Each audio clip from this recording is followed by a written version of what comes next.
Yes, guys, so welcome to this live session. And today, our topic is regarding IND AS 115. Like you all know, IND AS 115 is a very important standard. Now, one, probably very important from an exam perspective, but more importantly, very important from a practical application per se. Any company you talk about, obviously, revenue has to be the primary thing that we have to talk about. Now, didn't we have revenue recognition standards earlier? We did. But IND AS 115 starts talking about revenue in a complete different perspective. It brings to us a complete different way of recognizing revenue, which is more or less linked with the word called as performance obligation. So any supplier or any enterprise recognizes revenue based on the way in which they perform their obligation under the contract. That is the reason why the standard talks about in detail regarding what is a contract with a customer. So once you have a contract with a customer, we start identifying the obligations of an enterprise under such contract. Now, after we identify the obligation under the contract, we come to the determination of transaction price. Such transaction price, or in general terms that we talk about, it is called as consideration.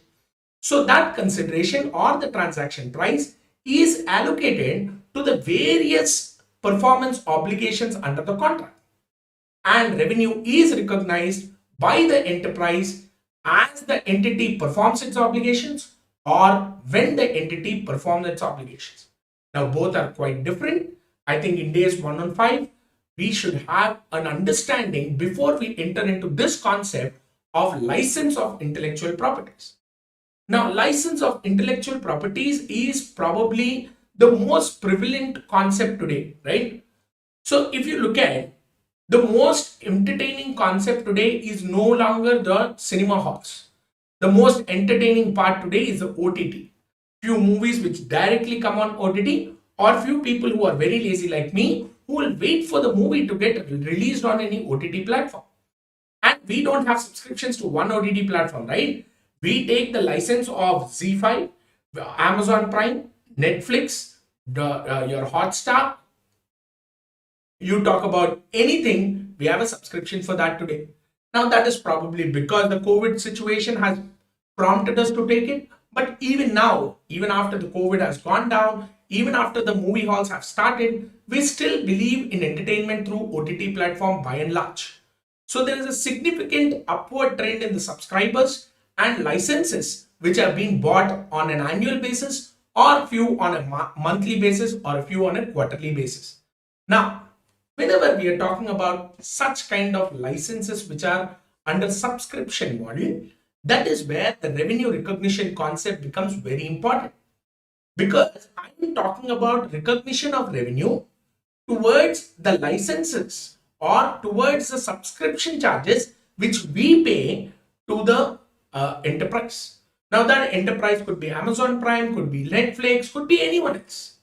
But such subscriptions, how will these people recognize as revenue is the primary question which I wanted to get answered. So this video is more or less concentrating on revenue recognition for licenses. So an enterprise which gives a license, we might be doing our articleship or internship anywhere.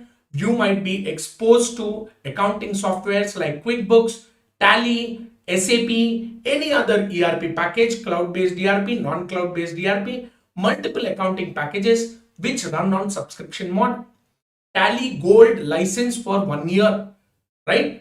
When we take about QuickBooks on a monthly subscription model. Now, whenever we talk about such kind of subscriptions, which are also not just the OTT platforms, but even the softwares that we talk about.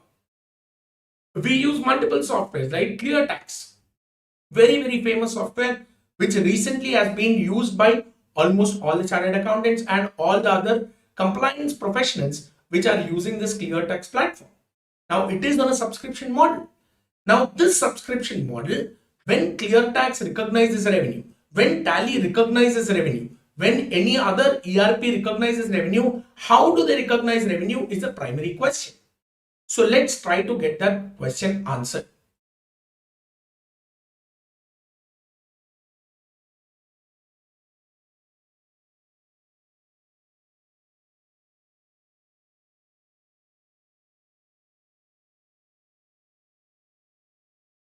license of intellectual property.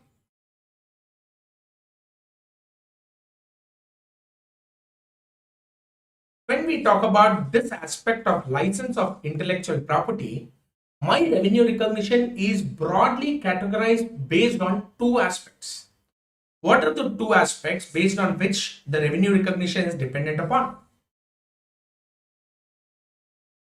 The first aspect is the most important one. Customer accesses intellectual property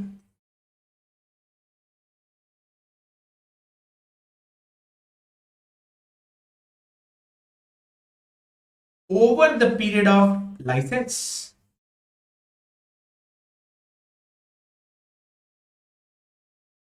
Over the period of license.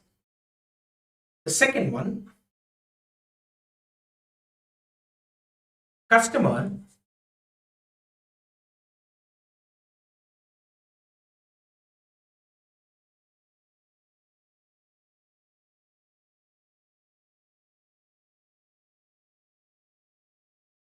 has a right to use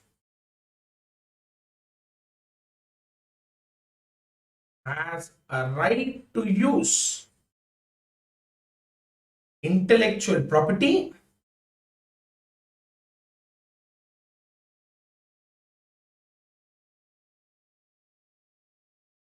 as it exists as it exists at the point of contact.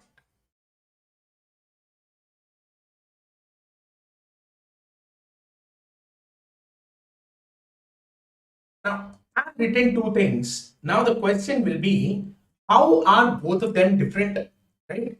I think that is a very, very important question which everyone is going to ask. How are these two different from each other? The logic is very simple. Okay. The logic is very simple. When I talk about the first case, the customer has a right to access intellectual property over the period of the license. That means, let's say I take a subscription of Netflix, right? If I take the subscription of Netflix, I have a right to access the intellectual property. What is intellectual property of Netflix? Nothing but the movies, the content, the video content which it has.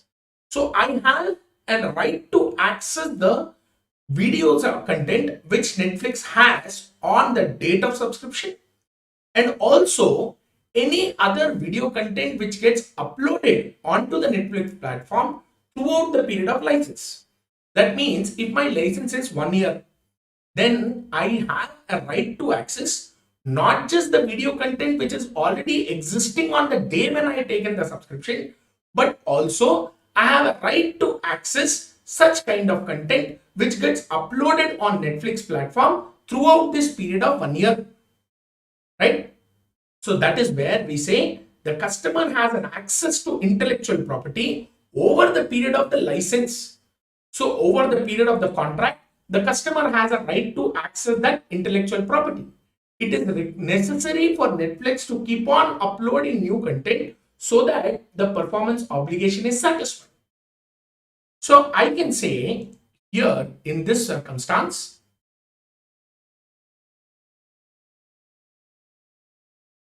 very important word which I'll use is performance obligation.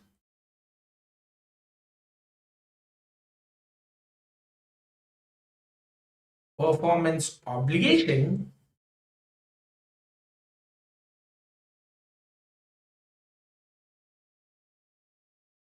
is met as the entity performs.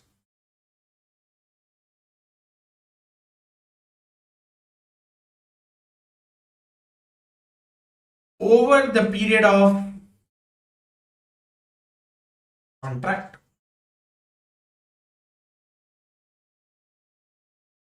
Over the period of contract, as the entity performs, the obligation is met.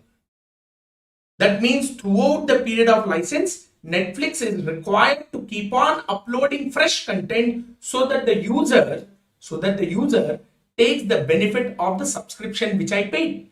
If Netflix stop uploading new content, then what is the point of me buying that subscription? Subscription is of no use then, right? Such kind of subscription we don't renew at all, right? Now that is the first type of contract where there is a license for the access of intellectual property, and the customer who has taken the subscription has a right to access the intellectual property throughout the period of license or as the entity keeps performing the obligation. That is the first set of logic. Second, let's say for example, there is a particular movie, okay? A particular movie you have purchased one-time subscription to watch the movie, or let's say a subscription which will allow you to watch only that movie over the period of next 12 months. Okay? You can watch the movie again and again, no problem, but it is for next 12 months. I think Salman Khan's movie of Radhe was released on Z5 on that logic, where you can only subscribe to watch that movie. That's it. Now, if I look at such kind of logic, the intellectual property is one single video content. That is that particular movie. That's it. I paid a subscription to watch that particular movie, whether I watch it again and again or I watch it once. Ultimately, the movie is not going to change. Am I right? The climax is not going to change. If the movie was bad, then it will remain bad. If the movie was good, it will always remain good. As simple as that. Let's keep it like that. Right?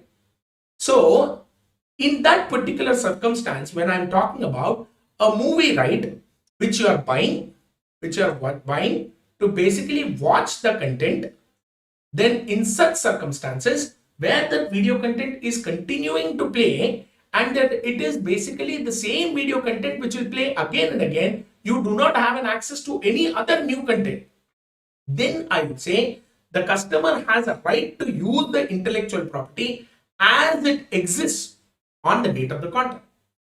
You have no right to access fresh content. You have no access to a changed movie. It is the same movie. It is the same movie. Ultimately, Lagan Last Ball was 6. That's it. Movie was the same. You watch it in India, you watch it in England, it is still the same. This is fundamentally my point when I'm saying a particular right is provided to you or a right to use the intellectual property, but that intellectual property which I am giving it to you to use it for 1 year period is going to remain the same. I am not going to change it. For example, you take a Tally license, a Tally ERP 9 1.2 release. You bought the license, you paid 10,000 rupees to the vendor, you bought the license. Now you tell me, it is going to be the same Tally over the period of 1 year, over the period of 12 months. He will say, if it is necessary, if there is any change which is necessary, I will give you the fresh patch which you can install it again and make sure that the Tally is renewed. But is he committing it? No. There's no commitment from the supplier. He is simply saying that if there is any requirement, I would do it. Otherwise, it is still the same. So, when I fundamentally talk about such kind of logics, then the customer has the right to use the intellectual property as it existed on today's date. If today's date is 16th of January, on 16th of January, how that particular intellectual property is there, you only have a right to use such kind of intellectual property. 16th January, you bought a Netflix or Amazon Prime, you bought a subscription for Amazon Prime. It is not just a right to use or view the content which existed on 16th Jan, but also I have a right to use or right to view the content which gets uploaded throughout the year until my subscription has ended. Correct? So that is fundamentally the difference. So when I look at the second logic, I'm going to put up like this.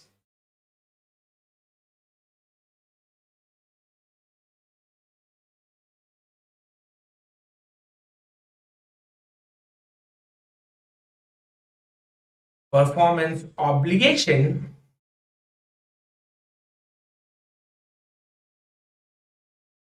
is met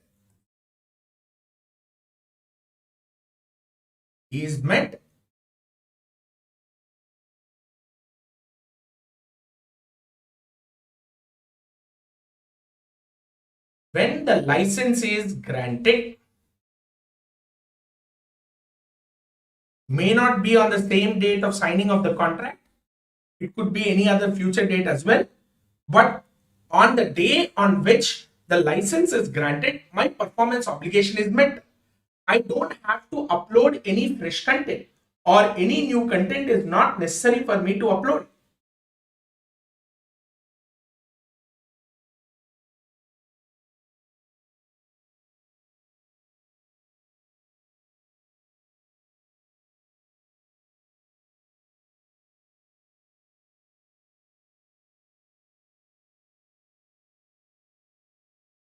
Now, whenever I look at this performance obligation is met by an entity as the entity performs its obligation, in this case, as the entity performs, in this case,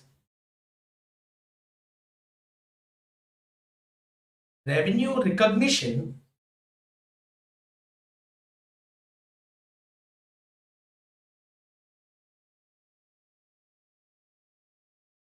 is over the period of time, or over the period of contract or the license. License is for 12 months. Then you have to recognize revenue over the entire 12 months. But in this case, where I am talking about performance obligation is met as soon as the license is granted, because you are not allowing the customer to access any more content. It is only such content which has been made available to you on the day on which the contract is signed. I am not giving you a right to basically use any fresh content which I upload. In such circumstance,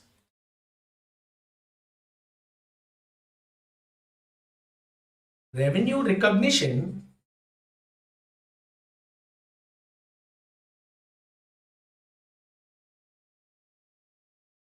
is at a point of time. What is that at a point of time? That is the date of contract, or the date on which the license was granted. If the date on which the license was granted is on 16 Jan, then the entire revenue can be recognized on the same 16 Jan itself.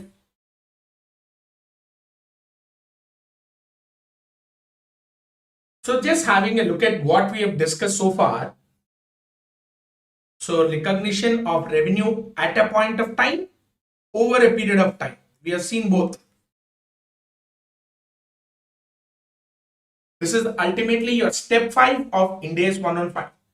Recognize revenue over the period or at a point as the obligation is satisfied. So I said whenever there is a license of intellectual property, first observe what kind of license is it. Is it a license which grants a customer an access of intellectual property over the period of license, or where the customer has a right to use intellectual property as it existed at a point of time?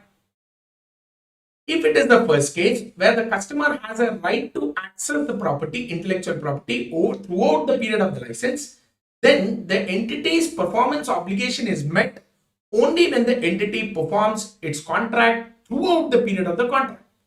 Therefore, recognize revenue throughout the period or over the period of the license.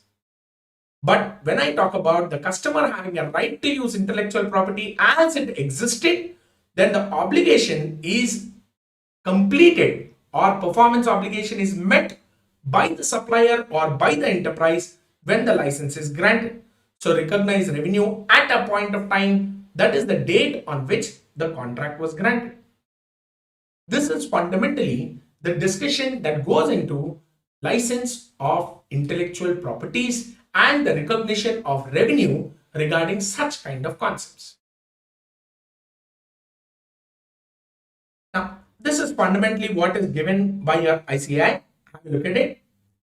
IND AS 115 provides application guidance specific to recognition of revenue for license of intellectual properties which differ from the revenue recognition model for other promised goods and services. Considering a fact that licenses include a wide variety of features and economic characters. An entity would need to evaluate the nature of its promise to the grant of license of intellectual property in order to determine whether the promise is satisfied or revenue is recognized. License will either provide, like I told you, two types of licenses. One which accesses where the customer has a right to access the entity's intellectual property throughout the period of the license, or a right to use the intellectual property as it exists at the point of time on which the license was granted. In the first case, the revenue shall be recognized over the period of time. Second case, revenue shall be recognized at a point of time on the date on which the license was granted or the contract was entered into. The standard states that license of intellectual properties establishes a customer's right to intellectual property of an entity and may include license of any of the following. Could be a software and technology, media entertainment, that is the example which I gave you, franchises, patents, trademarks, and copyrights. He has given an example of Chota Bheem, I think very famous character. I think most of you can relate to it. Pogo created a popular television show called as Chota Bheem. This is an example of ICAI given in your material. Pogo grants a 3-year license to a toy manufacturer for the use of character Chota Bheem. As per the contract, Pogo will continue to produce the show, popularize the character, and carry out marketing activities. So it's not just that you're giving a license to the toy manufacturer to produce the toys, but you're also promising to continue to produce the show, to market that particular show, and popularize the character. These activities are still with Pogo. Toy manufacturer produces and sells Chota Bheem toys. In this case, the license provides access to Pogo's intellectual property, and Pogo will undertake activities which significantly affect the intellectual property by production of the show and development of the character. Toy manufacturer is directly exposed to positive and negative effects of Pogo's activities. That is how the show is received by the kids and the parents. These activities are not separate performance obligations, and as they do not transfer good or service to a toy manufacturer separate from the license. Pogo will recognize revenue for the license given to the toy manufacturer over a period of time, because here it is a license of intellectual property which is Chota Bheem's character, and the license will always be accessed by the customer throughout the period of the license.